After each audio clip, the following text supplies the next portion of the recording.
तो स्टूडेंट्स, चलिए बात करते हैं कि फर्स्ट ह्यूमन लाइक क्रिएचर का अर्थ पर दिखाई दिया। According to historian 5.6 million years ago, first human-like creatures appeared on the earth's surface. इसके बाद इसने कई सारे रूप बदले, कई सारे फॉर्म्स में ये इसके स्केलेटन, इसके फॉसिल्स मिलते हैं। और जो मॉडर्न ह्यूमन बीइंग्स हैं, जिनको हम होमो सैपियंस कहते हैं, वो लगभग 1,60,000 ईयर्स एगो इमर्ज हुए, ऐसे एविडेंसेस मिलते हैं। अगर हम अर्ली ह्यूमंस का हिस्ट्री पढ़ें तो ये लोग सरवाइव कैसे करते थे, ये लोग इनके वे ऑफ सरवाइव करने के तरीके, क्योंकि उस समय ये बहुत ही एक एनिमल की तरह अपना जीवन यापन करते थे और स्कैवेंजिंग के ज़रिए, killing of the other animals, fishing, hunting, gathering, इन सब के ज़रिए अपने फूड को कलेक्ट किया करते थे। हम सभी जानते हैं अर्ली ह्यूमंस के बारे में कि वो केव में रहते थे और स्टोन से स्टार्टिंग में सबसे बिगनिंग ऑफ द टाइम, जब समय का सबसे पहला चरण था, उस समय जब ये इमर्ज हुए थे ये जीव, तो उस समय जो अर्ली ह्यूमंस का पीरियड था, अर्ली ह्यूमंस केव में रहते थे और फूड कलेक्ट किया करते थे इन सारी प्रोसेसिंग के ज़रिए। स्कैवेंजिंग, जिसमें कि मांस को जब कोई एनिमल डेड हो जाता है तो उसके मांस को खुरच के खाना, फ्रूट्स और प्लांट्स को गैदर करना, उसको अपने फूड बनाना, फिशिंग के ज़रिए। और ये सारी चीज़ें हमको इनकी ये जो फूड हैबिट्स थी, ये हमको किसी न किसी एविडेंस से हमको मिली हैं। अर्ली ह्यूमंस की हिस्ट्री को हम स्टोन एज का नाम देते हैं, जैसे palaeolithic age, mesolithic age, neolithic age. तो ये सब स्टोन एज थी।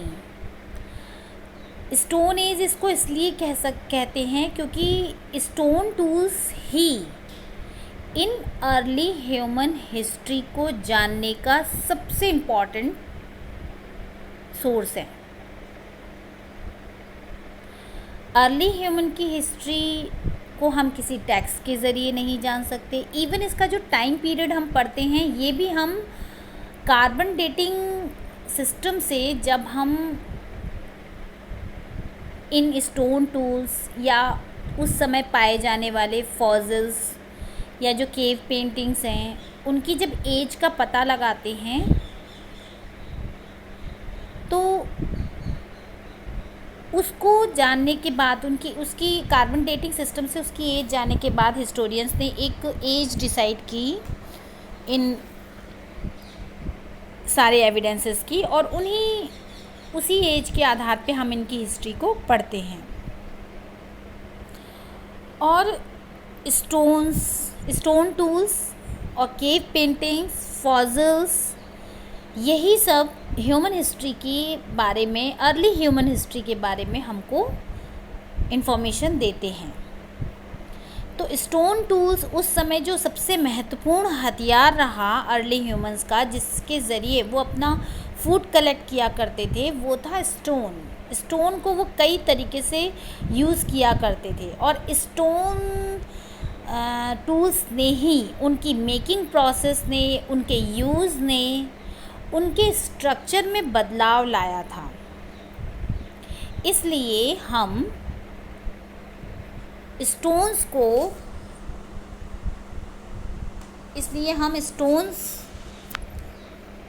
के इस यूज़ के आधार पर हम पूरे के पूरे एज को ही पैलियोलिथिक एज, पूरा पाषाण युग, पाषाण मतलब स्टोन, मेसोलिथिक एज, मध्य पाषाण युग और नियोलिथिक एज, नव पाषाण युग का नाम देते हैं।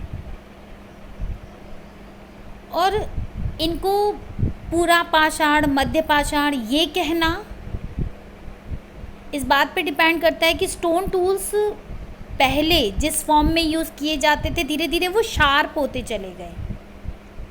लोगों ने उसका यूज़ कई अन्य तरीक़ों से करना स्टार्ट कर दिया, इसलिए इनको अलग अलग एज में अलग अलग स्टोन टूल्स मिलते हैं, अलग अलग उनका यूज़ मिलता है। इसलिए हम इनके पूरे टाइम पीरियड को ही स्टोन एज के नाम से जानते हैं।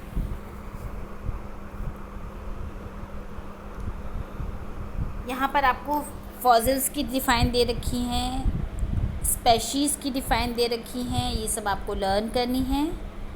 Fossils are the remains of impression of a very old plant animal and humans which have turned into stone.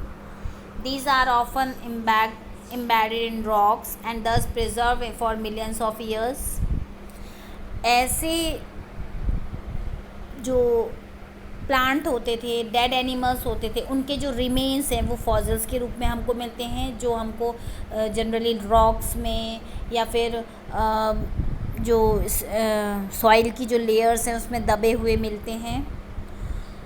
Species a group of organism that can breed to produce fertile offspring.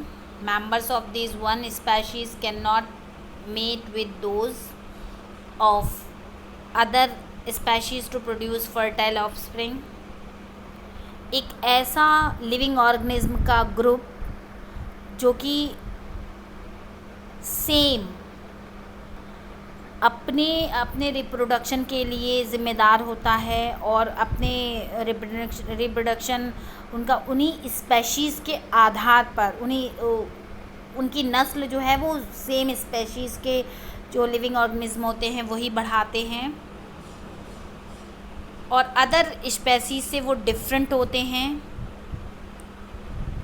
इस प्रकार के जो organism के group को species कहा गया है। फिर आपके इसमें दिए गए हैं कि कैसे हम उनके बारे में अर्ली ह्यूमन की हिस्ट्री जानते हैं। जैसा मैंने आपको पहले बताया कि केव पेंटिंग है, फॉसिल्स हैं, ये इनको जानने के मेन सोर्सेज हैं और हमको कई जगहों से ये फॉसिल्स या स्टोन टूल्स जो हैं वो मिले हैं, जिसमें कई सारी जगहें फेमस हैं। जर्मनी की नियंडर वैली और बॉक्स ग्रोव, स्पेन में अल्टामीरा, फ्रांस में लैज़रेट केव, ऐसी जगहों पे हमको इनके fossils, cave paintings, stone tools आदि मिले हैं। 24 नवंबर 1859 को चार्ल्स डार्विन की ओरिजिन ऑफ स्पेशीज़ पब्लिश हुई। ये फेमस बुक है इनकी, डार्विन की, जिसने जो क्या कहती है मानव के विकास की कहानी कहती है और ये बताती है कि humans had evolve from animal a long time एगो, यानी कि सबसे पहले जो ह्यूमन बींग्स थे वो जानवरों के रूप में विचरण करते थे और धीरे धीरे उनकी अवस्था में सुधार आता चला गया और ये ह्यूमन बींग्स बन गए, मॉडर्न ह्यूमन बींग्स बन गए। इसमें आपको बता रखा है कि ह्यूमन इवोल्यूशन की ये जो कहानी है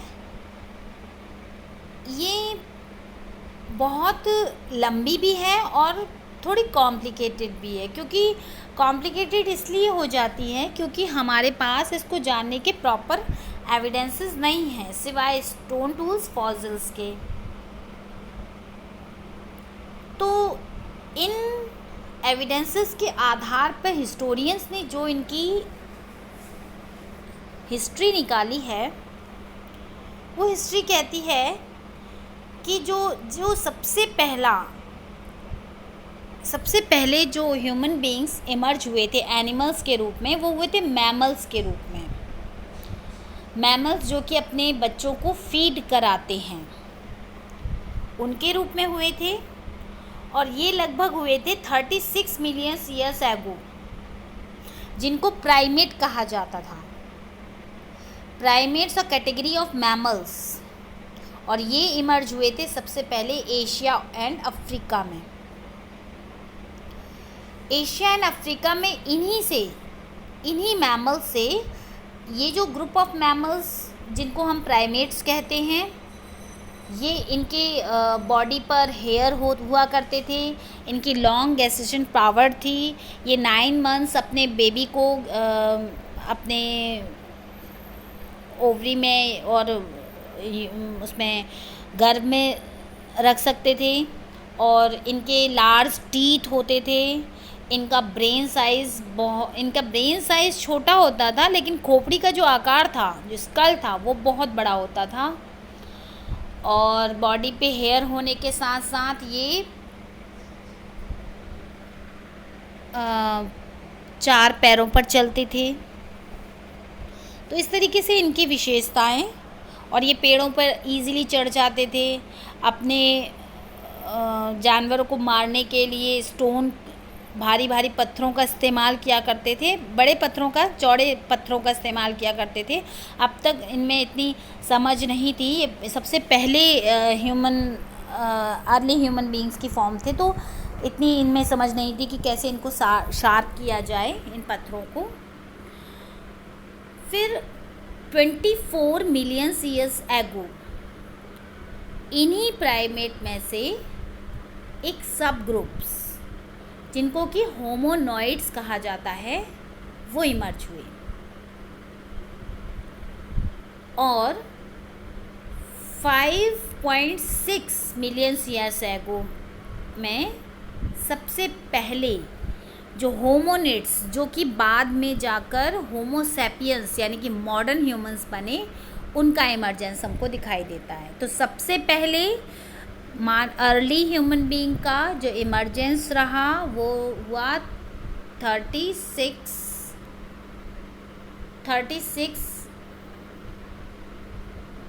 मिलियन ईयर्स एगो प्राइमेट्स हुए।